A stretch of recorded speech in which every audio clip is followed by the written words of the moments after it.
مصطفیٰ کریم مانگے تو دیواریں ٹٹولتا پھرے کہ سوئی گھر نہ رہ جائے. الزام کس پہ لگایا؟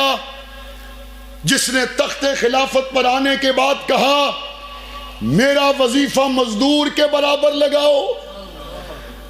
الزام لگایا تو کس پر لگایا؟ جو فاطمۃ الزہرا کے نکاح کا گواہ ہے. الزام لگایا تو کس پہ لگایا؟ جو علی کی نمازوں کا امام ہے. الزام لگایا تو کس پہ لگایا؟ جو حسن و حسین اور عباس کی نمازوں کا امام ہے. الزام لگایا تو کس پہ لگایا؟ جو 1400 سال ہو گئے آج بھی محمد کے پہلو میں آرام فرمائے. تیری زبان نہ ٹوٹی؟ جے نہ ٹوٹی تو کسی نے کھچ کے کتے آگے بھی نہ پائی. جو 10 دن مدینے میں رہ کے آ جائے وہ عظمت والا جڑا لمحے واسطے بچھڑے ہی کوئی نہیں. جس کی صحابیت پر اللہ کا قرآن گواہ بن گیا. جو آج بھی پیغمبر اس کی بیٹی کے حجرے میں آرام فرمائے. جو ٹاٹ کا لباس پہن کے آیا تو نبوت مسکرائی. ساری دنیا نے چاند کو سر اٹھا کے دیکھا. ابو بکر نے مصطفیٰ کو گود میں لٹا کے چاند کو سر جھکا کے دیکھا. وہ ابو بکر صدیق اگر مسلمان نہیں، رب محمد کی قسم دنیا میں مسلمان ہے ہی کوئی نہیں. ابو بکر صدیق پر الزام لگانے والوں، علی کی نمازوں پہ ہم تمہیں حملہ نہیں کرنے دیں گے. ابو بکر صدیق پر حملہ کرنے والوں، ہم عباس کی نمازوں کا تحفظ کریں گے. ابو بکر صدیق کی خلافت پر حملہ کرنے والوں، ہم فاطمۃ الزہرا کے نکاح کے گواہوں پر حملہ گوارا نہیں کریں گے. ابو بکر و عمر پر الزام لگا کر محمد کریم کے یرانے گرانے کی دوریاں بتانے والوں، تم خاک چاہتے رہو گے. قرآن کے سپارے محمد کے صحابہ کا شان بتاتے رہیں گے. نعرہ تکبیر، شان صحابہ، عظمت صحابہ، عظمت صحابہ، نعرہ تکبیر. ماشاءاللہ. تواڈے پنڈ نو کارپیٹ سڑک آ جاوے تے ووٹاں پکیاں ہو گئیاں. صحابہ کارپیٹ سڑکاں نہیں دتیاں، سونے دا قرآن دیتا ہے. گیس آ جاوے او جی تانوں آن دی کوئی لوڑ ہے سی؟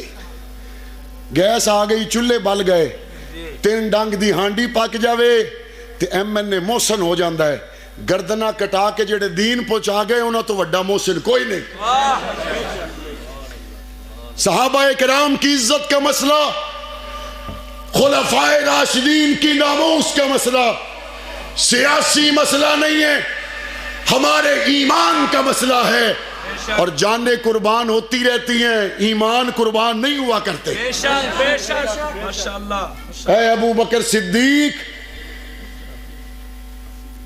ہمارے پاس سب سے قیمتی چیز جان ہی تھی. بے شک. اللہ اکبر. محمد کے روزے کی قسم کھا کے کہتا ہوں، جان سے قیمتی بھی کوئی چیز ہوتی تو ابو بکر کے قدموں پہ لٹا دیتے. صحابہ کرام کی عزت کا مسئلہ ہمارے ایمان کا مسئلہ ہے. اہل بیت کی عزت کا مسئلہ ہمارے ایمان کا مسئلہ ہے. ابو بکر پر الزام لگانے والوں، بتاؤ جب حضرت عثمان کے بعد تخت خلافت پر حضرت علی آئے، تمہارے الزام کے مطابق پھر انہوں نے فدق کو تقسیم کیوں نہ کیا؟ وہ تو زمین کا ٹکڑا تھا، وہ کوئی چاندی اور سونے کا ٹکڑا تو نہیں تھا جو ضائع ہو گیا. وہ زمین تو آج بھی وہیں پر ہے.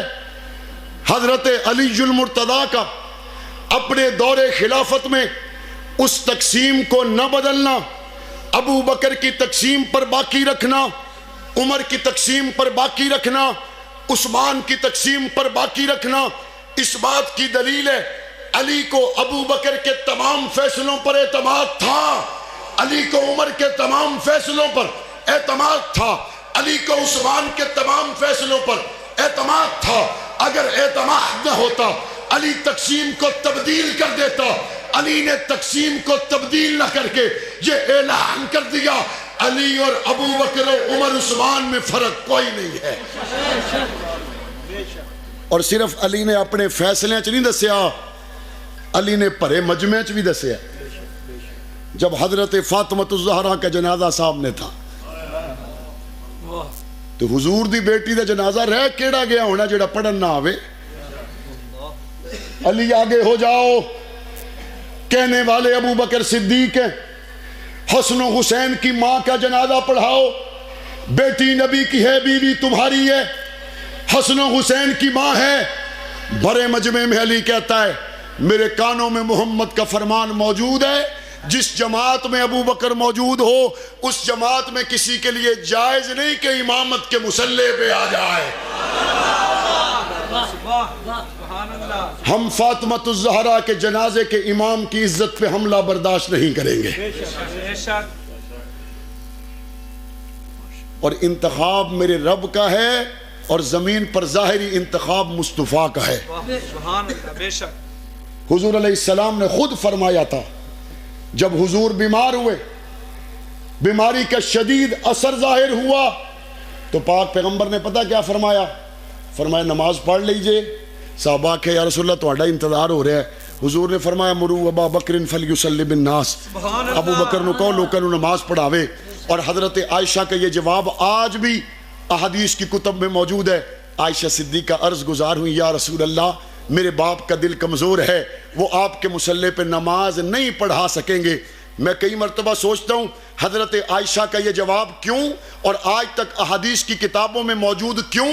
اللہ نے اس جواب کو اسی لیے محفوظ رکھا بعد میں آنے والا کوئی یہ نہ کہے بیٹی کے گھر میں مصطفیٰ تھے, انہوں نے ذہن سازی کر کے مصلی باپ کو دیا. آج تک کتابوں میں موجود ہے. حضرت عائشہ کا جواب موجود ہے کہ میرے باپ کا دل کمزور ہے, وہ آپ کے مصلی پہ نماز نہیں پڑھائیں گے. حضور نے حضرت عائشہ سے جواب میں جو ارشاد فرمایا وہ بھی کتابوں میں لکھا ہوا ہے. فرمایا عائشہ تیری گل اپنی جگہ تے ٹھیک ہے, لیکن رب سونے ابو بکر تو سوا ہور کسی لئی ماندا ہی نہیں. اور ایک نماز حضرت ابو بکر نے پڑھائی ہوتی تو کوئی کہتا جی دوسری نماز دا ٹائم تو ہون دین دے. حضور نے مصلی تے عباس نو کھڑا کرنا سی. کوئی یہ کہہ سکتا تھا کہ دوسری نماز دا ٹائم ہون دین دے تے حضور دا ارادہ حضرت علی واسطے سی, حضرت عمر تے حضرت عثمان واسطے سی. نا حضور کی حیات طیبہ میں ایک روایت کے مطابق 17 اور ایک کے مطابق 21 نماز مصلی رسول پہ پڑھانے والے کا نام ابو بکر صدیق ہے.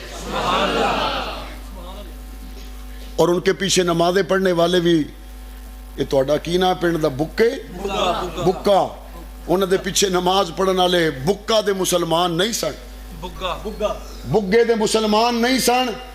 انہوں دے پیچھے نماز پڑھنے والے شیخ سدیس تے بادشاہی مسجد دا امام نہیں, انہوں دے پیچھے نماز پڑھنے والا اوے جنوں کعبے دا لڑ پھڑ کے مصطفیٰ نے منگیا. ان کے پیچھے نمازیں پڑھنے والا وہ عثمان ہے جس کو پاک پیغمبر نے 21 مرتبہ جنت کی بشارت دی ہے. ان کے پیچھے نمازیں پڑھنے والا وہ علی ہے جس کو پاک پیغمبر نے خیبر کا در اکھڑوا دیا, مرحب کا سر اتروا دیا. اور حضور علیہ السلام مکہ سے روانے ہوئے تو کافروں کی امانتوں کا نگران بنایا. وہ علی بھی ابو بکر کے پیچھے ہے, عباس بھی ابو بکر کے پیچھے ہے, مراد مصطفیٰ بھی ابو بکر کے پیچھے ہے, عثمان و علی حسن و حسین بھی ابو بکر کے پیچھے. جب اتنے بڑے مسلمان ابو بکر کو امام مانے, کوئی پاکستان کا چوڑا نہ مانے تو ابو بکر کو فرق نہیں پڑتا. امامت صدیق اکبر زندہ باد, امامت صدیق اکبر زندہ باد, خلافت صدیق اکبر زندہ باد. ہمارا مطالبہ ہے کہ سیدنا ابو بکر صدیق کے گستاخ کے لیے سزائے موت کا قانون بننا چاہیے. بننا چاہیے نہیں بننا چاہیے؟ اور جو صحابہ کی گستاخی کرے اس پر فی الحال جو دہشت گردی کی دفعات موجود ہیں ان دہشت گردی کی دفعات کے تحت FIRs ہونی چاہیے, دہشت گردی کی عدالتوں میں ان کے ٹرائل ہونے چاہیے. لوگ پوچھتے ہیں صحابہ کی گستاخی, دہشت گردی کی دفعات, یہ بات سمجھ میں نہیں آتی. میں نے کہا مجھے بتاؤ اگر گجرانوالہ حافظ آباد ڈسکا میں کوئی گولی چلاتا ہے اور ایک بندہ زخمی ہوتا ہے، وہ دہشت گرد ہے یا نہیں ہے؟ کہتے ہیں دہشت گرد ہے۔ تو پھر مجھے بتاؤ، جو ایک گولی چلا کر ایک بندے کو زخمی کرے وہ تو دہشت گرد ہے۔ جو ابو بکر صدیق، عمر فاروق، عثمان و علی کو گالی دے کر پاکستان کے کروڑوں مسلمانوں کے دلوں کو چھلنی کرے، وہ سب سے بڑا دہشت گرد ہے یا نہیں ہے؟ اس سے بڑی دہشت گردی ہو ہی نہیں سکتی کہ صحابہ کی گستاخی کی جائے۔ اس سے بڑا دہشت گرد اس ملک میں ہے ہی کوئی نہیں کہ اہل بیت کی گستاخی کی جائے۔ اس سے بڑا اس ملک میں دہشت گرد ہے ہی کوئی نہیں کہ اللہ کا قرآن کا وعدہ پورا ہو رہا ہو اور اس کی اعلانیہ انکار کر کے قرآن کی مخالفت کی جائے۔ ایسے دہشت گردوں کو سزائے موت کے ذریعے روکنا چاہیے، نہیں روکنا چاہیے؟ آندے نے تواڈیاں کلیاں مولویاں دیاں گلاں نے، تانوں کی لگدا ہے ابو بکر صرف مولویاں دا امام ہے؟ نہیں، پہلے وہ بندہ پیڑ تے لے کے آؤ جڑا 14 صدیاں دے وچ مصطفیٰ کریم تے سلام پڑھن گیا ہوئے تے نال ابو بکر دا روزہ نہ ویکھیا ہوئے۔ واہ جی واہ، واہ جی وہاں کھڑے ہوتے ہو ابو بکر کے سامنے یوں کر کے، واہ، واہ قائد واہ، وہاں عمر کے سامنے یوں کر کے کھڑے ہوتے ہو، واہ، اور جب پاکستان میں ان کی حرمت کی بات کی جاتی ہے تو مولویوں کی باتیں بتاتے ہو۔ جی یہ مولویوں کی بات نہیں ہے۔ میں نے پچھلے مہینے پنجاب اسمبلی میں سیدنا ابو بکر صدیق رضی اللہ تعالیٰ عنہ کے حوالہ سے جب قرارداد پیش کی، 12 کروڑ کا نمائندہ ایوان پنجاب اسمبلی جب اس قرارداد پر میرے ساتھ کھڑی ہوئی، پیپلز پارٹی نے بھی میرا ساتھ دیا، کاف لیگ نے بھی میرا ساتھ دیا، مسلم لیگ نواز نے بھی میرا ساتھ دیا، تحریک انصاف کے وزیروں نے بھی میرا ساتھ دیا۔ 12 کروڑ کا نمائندہ ایوان ایک ہی بات کہتا ہے، خلیفہ بلا فصل۔ 12 کروڑ کا نمائندہ ایک ہی بات کرتا ہے، گلی گلی نگر نگر۔ اکلیاں مولویاں دیا گلاں نہیں، یہ ہر مسلمان کے ایمان کا مسئلہ ہے۔ یہ کوئی کسان اتحاد کی بات نہیں کہ صرف دیہاتی لوگ شامل ہوں، یہ صرف شہر کی شادی ہالوں اور مارکیٹ کمیٹیوں کی بات نہیں کہ صرف تاجر اکٹھے ہوں، یہ بار کی بات نہیں کہ صرف وکیل اکٹھے ہوں، یہ ہر مسلمان کے ایمان کا مسئلہ ہے۔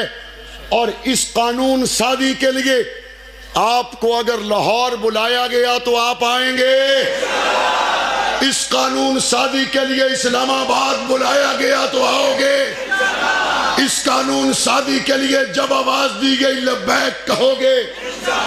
اور اگلی گل، مجھے نہیں پتا یہاں کا ایم این اے کون ہے، ایم پی اے کون ہے، لیکن نظر رکھنا جس کو ووٹ آپ نے دیا تھا وہ صوبے کی اسمبلی میں اور وفاق کی اسمبلی میں حضور کی ختم نبوت کے لیے بولا تھا یا گونگا ہو گیا تھا؟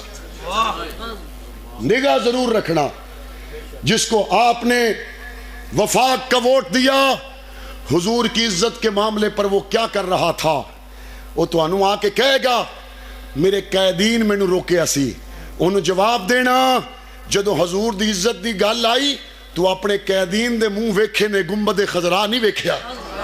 ہمارے قدم بڑھاؤ۔ اور صاف بات ہے جس کو اسمبلی میں پہنچ کر گنبد خضرا کا حیا نہیں ہے، سانو بھی انہوں منجیاں دین دی لوڑ کوئی نہیں، سانو بھی انہوں بٹھا کے چاواں پلان دی لوڑ وہ اندر نہیں جی، دنیا داری ہوندی ہے، 50,000 سال دا دن اگے بھی ہے، اور وہاں سوائے مصطفیٰ کی صفات کے اور کوئی شے ہمارے پاس نہیں ہے۔ او جی دنیا داری بھی ہوندی ہے، دنیا داری دے تیرے کل ہیں کنے سال، زیادہ تو ہنڈائی بیٹھے ہوں،